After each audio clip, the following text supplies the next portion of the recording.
question before us whether the market is a force for good or ill. Its power to generate wealth and expand freedom is unmatched.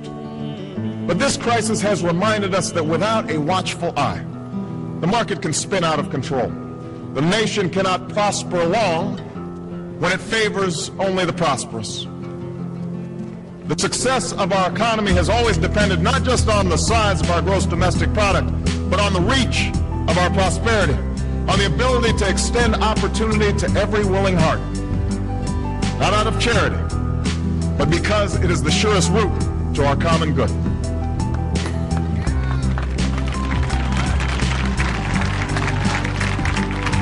As for our common defense, we reject as false the choice between our safety and our ideals. Our founding fathers,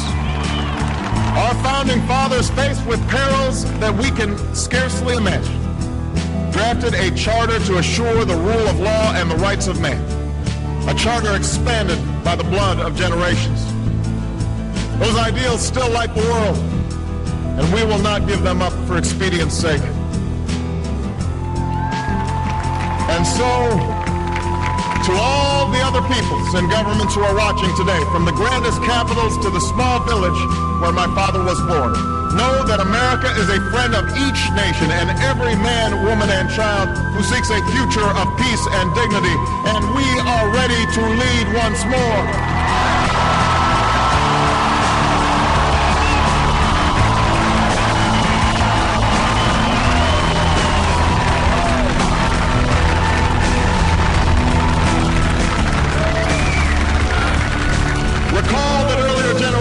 Faced down fascism and communism, not just with missiles and tanks, but with the sturdy alliances and enduring convictions. They understood that our power alone cannot protect us, nor does it entitle us to do as we please. Instead, they knew that our power grows through its prudent use. Our security emanates from the justness of our cause, the force of our example, the tempering qualities of humility and restraint. We are the keepers of this legacy. Guided by these principles once more, we can meet those new threats that demand even greater effort, even greater cooperation and understanding between nations. We will begin to responsibly leave Iraq to its people and forge a hard-earned peace in Afghanistan.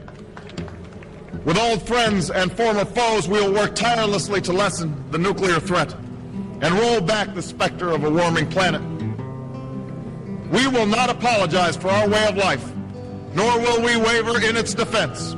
And for those who seek to advance their aims by inducing terror and slaughtering innocents, we say to you now that our spirit is stronger and cannot be broken. You cannot outlast us, and we will defeat you.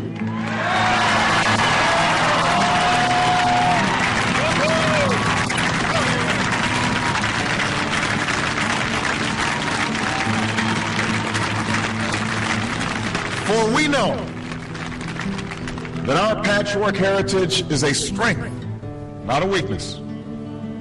We are a nation of Christians and Muslims, Jews and Hindus, and non-believers. We are shaped by every language and culture, drawn from every end of this earth. And because we have tasted the bitter swill of civil war and segregation, and emerge from that dark chapter stronger and more united, we cannot help but believe that the old hatreds shall someday pass, that the lines of tribes shall soon dissolve, that as the world grows smaller, our common humanity shall reveal itself, and that America must play its role in ushering in a new era of peace. To the Muslim world, we seek a new way forward based on mutual interest and mutual respect. To those leaders around the globe who seek to sow conflict or blame their society's ills on the West, know that your people will judge you on what you can build, not what you destroy. To those who cling to power through corruption and deceit and the silencing of dissent, know that you are on the wrong side of history, but that we will extend a hand if you are willing to unclench your fist. To the people of four nations, We pledge to work alongside you to make your farms flourish and let clean waters flow, to nourish starved bodies and feed hungry minds. And to those nations like ours that enjoy relative plenty, we say we can no longer afford indifference to the suffering outside our borders, nor can we consume the world's resources without regard to effect. For the world has changed, and we must change with it. As we consider the road that unfolds before us, we will remember with humble gratitude those brave Americans who at this very hour patrol far-off deserts and distant mountains. They have something to tell us, just as the fallen heroes who lie in Arlington whisper through the ages. We honor them not only because they are the guardians of our liberty, but because they embody the spirit of service, a willingness to find meaning in something greater than themselves. And yet, at this moment, a moment that will define a generation, it is precisely this spirit that must inhabit us all. For as much as government can do and must do, it is ultimately the faith and determination of the American people upon which this nation relies. It is the kindness to take in a stranger when the levees break, the selflessness of workers who would rather cut their hours than see a friend lose their job, which sees us through our darkest hours. It is the firefighter's courage to storm a stairway filled with smoke, but also a parent's willingness to nurture a child that finally decides our fate. Our challenges may be new.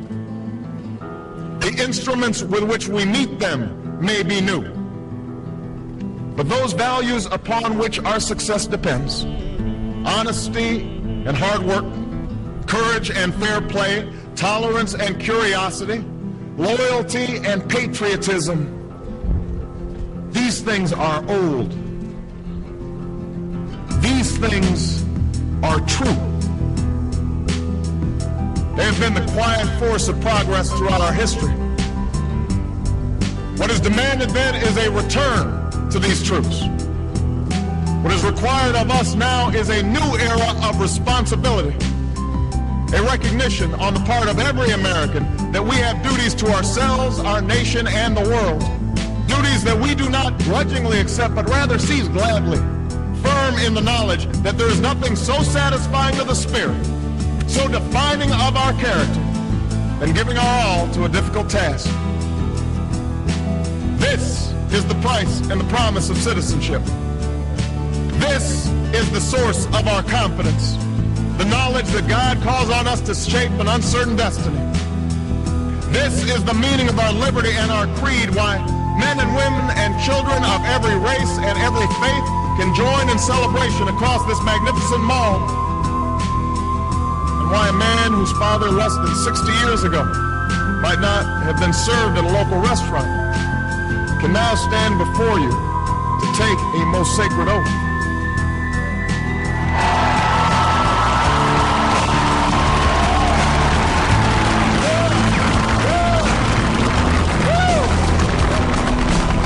So let us mark this day in remembrance of who we are and how far we have traveled.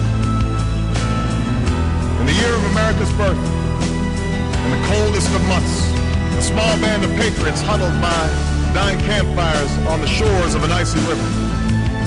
The capital was abandoned. The enemy was advancing. The snow was stained with blood.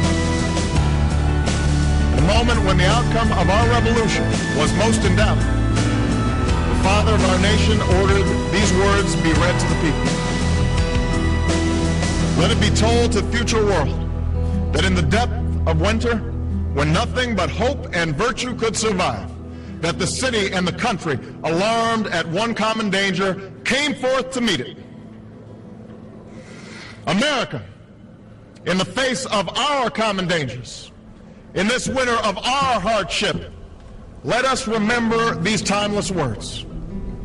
With hope and virtue, let us brave once more the icy currents and endure what storms may come. Let it be said by our children's children that when we were tested, we refused to let this journey end. That we did not turn back, nor did we falter.